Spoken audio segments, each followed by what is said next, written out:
Dear students, good morning. आप सबों का इस सेशन में हार्दिक स्वागत है। मैं गिरीश कुमार। अभी जो हम लोगों ने शुरू किया है सेट थ्योरी का जो सेशन, उसमें कार्टेशियन प्रोडक्ट हम पहले पढ़ा चुके हैं। कितने लोग को बात में आ गई होगी कार्टेशियन प्रोडक्ट? सबको समझ में आ गई? गुड। उससे आगे हम थोड़ा सा प्रॉपर्टी देखते हैं कि कार्टेशियन प्रोडक्ट्स के क्या क्या प्रॉपर्टीज हैं। अभी देखो, मान लो इसको का हम नाम दिए रिजल्ट्स। टाइम बचाने के लिए हम लिख के रखे हैं रिजल्ट्स ऑन कार्टेशियन प्रोडक्ट्स। मान लो कि A, B and C are 3 sets. Okay, यहां देखना, ये सब ऑब्जेक्टिव क्वेश्चन बनता है। जब भी ऑब्जेक्टिव क्वेश्चन आएगा, ये कॉम्पिटिटिव लेवल का भी है, इसको ध्यान में बैठाना, दिमाग में बैठाना अभी से ही। अगर ए कार्टेशियन प्रोडक्ट मतलब क्रॉस बी यूनियन सी रहे, तो ये A cross B union A cross C, इसको हम लिख सकते हैं। ये सेट थ्योरी में भी पढ़े हम लोग। A cross B intersection C रहे, तो इसको A cross B intersection A cross C लिख सकते हैं। अगर ये B minus in A cross B minus C रहे, बी माइनस मतलब ये सेट थ्योरी में पढ़े हैं ना, मतलब बी का सारा एलिमेंट, लेकिन सी में जो आएगा सी को माइनस कर देना, तो इसको A cross B minus A cross C लिख सकते हैं। ए इजकल टू 5 और यहां और है देखना, बी इजकल टू 5। अगर दो सेट्स है, दोनों में कोई एक भी अगर उसमें एम्प्टी में मतलब खाली है, वो 5 मतलब क्या, एम्प्टी है, खाली है, तो उसका कार्टेशियन प्रोडक्ट क्या होगा, रिजल्ट 5। ये बहुत ही इंपॉर्टेंट तुम लोग के लिए ये ऑब्जेक्टिव क्वेश्चन आता है। यहां तक बात में आ रही है? इसके बाद है A cross B intersection B cross A. तो देखना यहां A cross A intersection B और क्रॉस बी इंटरसेक्शन ए, ऐसा इसको हम क्या कर सकते हैं, लिख सकते हैं। तो ये प्रॉपर्टीज है। इसको कोई भी दो एग्जांपल्स ए बी सेट वगैरह लेकर के, जैसे एक कोई सेट ए बराबर 1 2 बी बराबर ए बी सी, कुछ भी लेकर के हम इसको ये कर सकते हैं। तो ये सेट को अच्छे से एक बार लिख करके प्रैक्टिस करना और दिमाग में सेट कर लेना, यहां से एक ऑब्जेक्टिव जरूर बनेगा। पिछले क्लास में हमने बता चुका है कि अगर पीछे हम बता चुके हैं, क्या बताया है कि अगर ए क्रॉस बी और बराबर है बी क्रॉस ए का, इसका मतलब इंप्लाइज एंड इंप्लाइड बाय दोनों सेट क्या होगा, बराबर होगा, तभी ये सिचुएशन क्रिएट होगा। तो ये भी एक प्रॉपर्टी में था जो पिछले वीडियो में हमने बताया है। तो इस टाइप से ये सारे जो रिजल्ट्स हैं, इसको दिमाग में एक बार हम जरूर मतलब उसको सर्कुलेट करेंगे, घुमाएंगे। क्लियर यहां तक? फिर अभी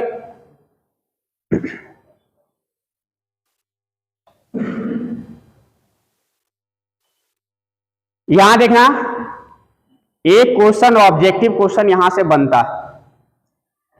टोटल नंबर ऑफ रिलेशंस। मान लो A and B are 2 non empty finite sets, जिसमें A have m elements and B have n elements. मान लेते हैं कि m के पास a के पास m एलिमेंट्स है उसके अंदर में, और b के पास n एलिमेंट्स। क्लियर? अब देखना, तुमको अगर पूछे सेट थ्योरी के अनुसार, तो हाउ मेनी सबसेट्स, कितना सबसेट्स बनेगा अगर कार्टेशियन प्रोडक्ट की, सॉरी पहले हम कार्टेशियन प्रोडक्ट की बात करते हैं। हाउ मेनी कार्टेशियन प्रोडक्ट्स, मतलब कितना मेंबर होगा कार्टेशियन प्रोडक्ट। अगर ए क्रॉस बी हम निकालें, ए क्रॉस बी, तो कितना एलिमेंट्स होगा उसमें, m इंटू n। इसको समझा चुके हैं, क्योंकि अगर मान लो a के पास हम 1 और 2 ले लेते हैं, और b के पास हम a b ले लेते हैं, या सिर्फ a ले लेते हैं, सपोज करो b भी ले लो, ज्यादा टाइम नहीं देंगे क्योंकि 3 को लिखेंगे ज्यादा टाइम लगेगा। इसका हम a क्रॉस b निकालेंगे, ध्यान देना, तो क्या होगा, 1a 1b, 2 से शुरू करेंगे तो 2a 2b। मतलब ये 2 एलिमेंट्स इसमें था, 2 एलिमेंट्स इसमें, तो इसमें a क्रॉस b में 1 2 3 4, मतलब 2 गुना 2, 4 एलिमेंट्स आया, 4 एलिमेंट्स आ गया। तो उसी प्रकार से अगर A have m elements and B have n elements, then A cross B जो लिखाएगा have n elements, m into n elements आएगा। यहां तक कंफर्म। अब कहो अगर हम देखें यहां पर कि कोई भी सेट में अगर m एलिमेंट्स है तो उसमें कितना सबसेट्स बन सकता है? 11 क्लास में पढ़ा है 2 to the power m बनेगा ना। तो अगर यहां पर हम पूछें कि यहां पूछ रहा है टोटल नंबर ऑफ रिलेशंस, तो because relations is the subset of Cartesian product, है कि नहीं? तो अगर रिलेशन जो है सबसेट है यही कार्टेशियन प्रोडक्ट का, और अगर A में m एलिमेंट्स है, B में n एलिमेंट्स है, तो A क्रॉस B में mn एलिमेंट्स होगा, m इंटू n एलिमेंट्स होंगे। तो नंबर ऑफ रिलेशंस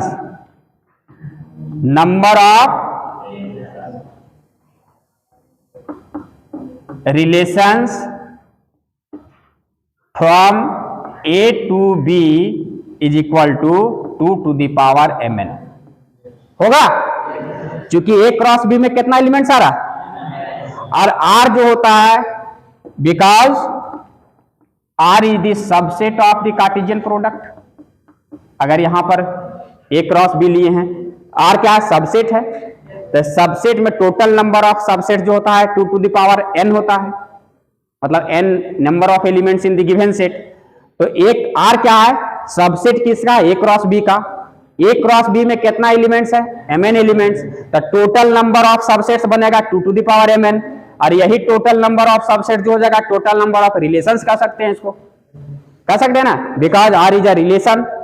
यही डेफिनेशन याद रखना, ये कि कोई भी रिलेशन R जो है सबसेट है कार्टेशियन प्रोडक्ट। कंफर्म यहां तक? तो टोटल नंबर ऑफ रिलेशन समझ में आ गया कि कभी भी जब दिया हुआ रहेगा सेट, उसमें जितने एलिमेंट्स हैं उसका मल्टीप्लाई करो, total number of elements in the Cartesian product निकालना है, और उसका 2 to the power उतना कर देंगे तो टोटल नंबर ऑफ रिलेशंस निकल जाएगा। एक ऑब्जेक्टिव क्वेश्चन यहां से फिक्स गारंटी है। Okay,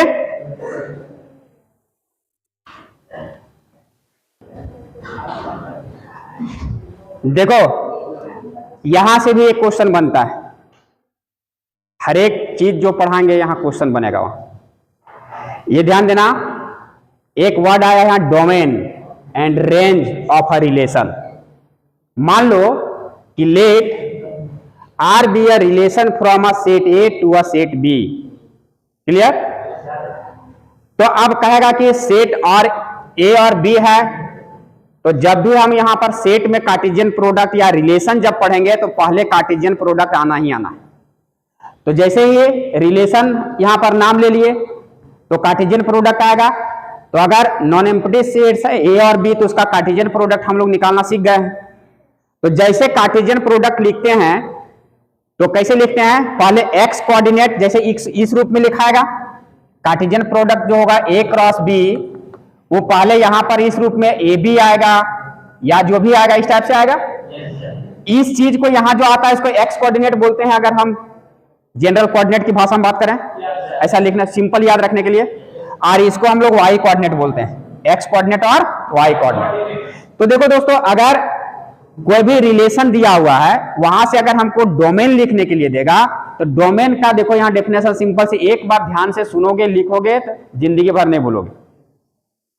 set of all x coordinates of A cross B।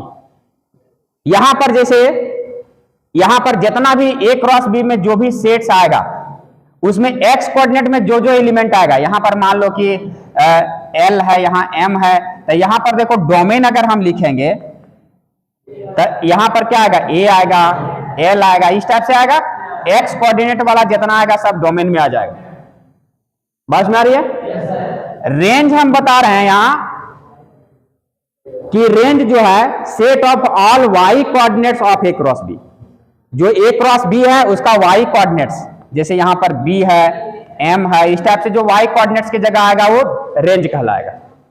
यहां तक कंफर्म? इसको बहुत ही सिंपल भाषा में हम तुम लोग को समझा रहे हैं। जैसे मान लो कि एक रिलेशन हम यहां बना, ये दशरथ का परिवार बेटे हैं और यहां पर जनक के यहां की पुत्रियां हैं, है ना, याद रखोगे। तो ये दोनों के बीच में जो रिलेशन बनेगा, राम रिलेटेड किससे है? सीता से विवाह करते हैं।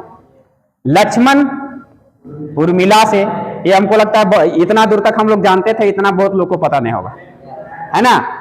तो भरत का विवाह किनसे होता है? मांडवी से। और शत्रुघ्न का विवाह होता है श्रुतकीर्ति से।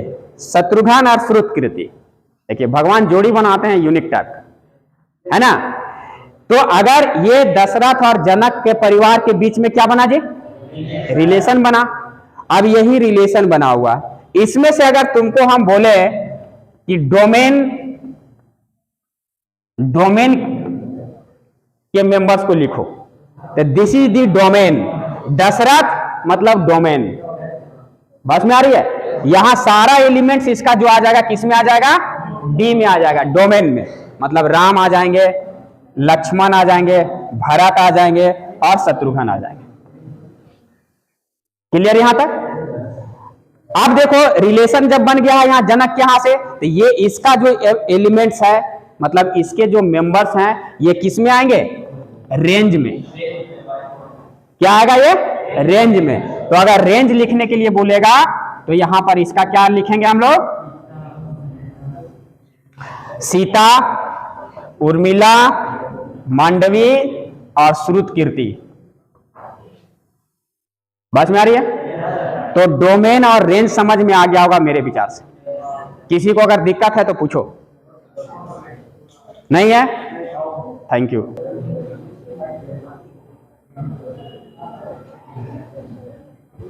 अब एक नया डेफिनेशन है, इनवर्स रिलेशन। ओके, यहां देखना, अगर R be a relation from a set A to a set B, यहां तक ठीक है?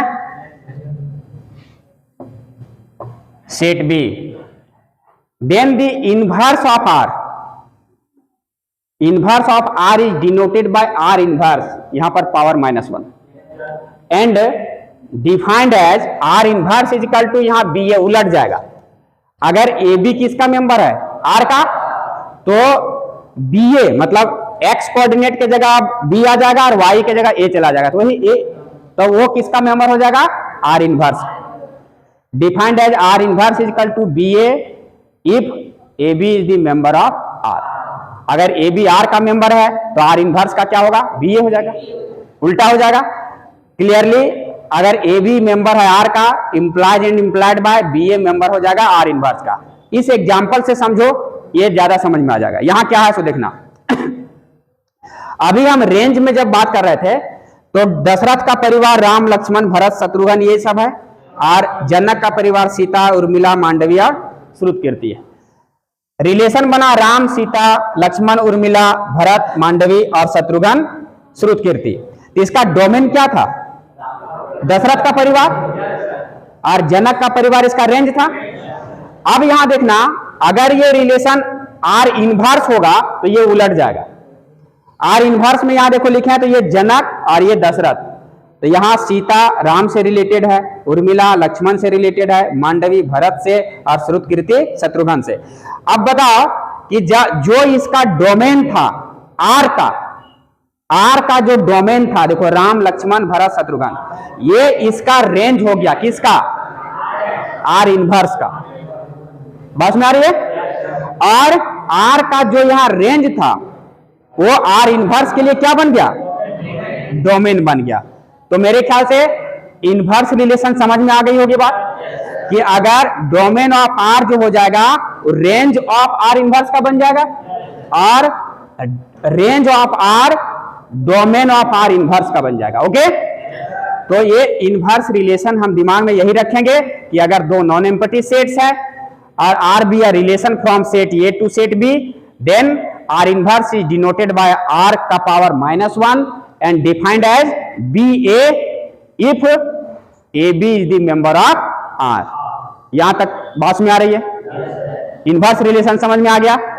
तो एक बार डेफिनेशन, एक बार ये सब एग्जांपल्स डोमेन, रेंज, ये सब सारे चीज अगर हम एक बार अच्छे तरह से लिख लेंगे, एक बार अच्छे तरह से देख लेंगे, तो मेरे ख्याल से कहीं भी दिक्कत नहीं आने वाली। समझ में आ रही है ना?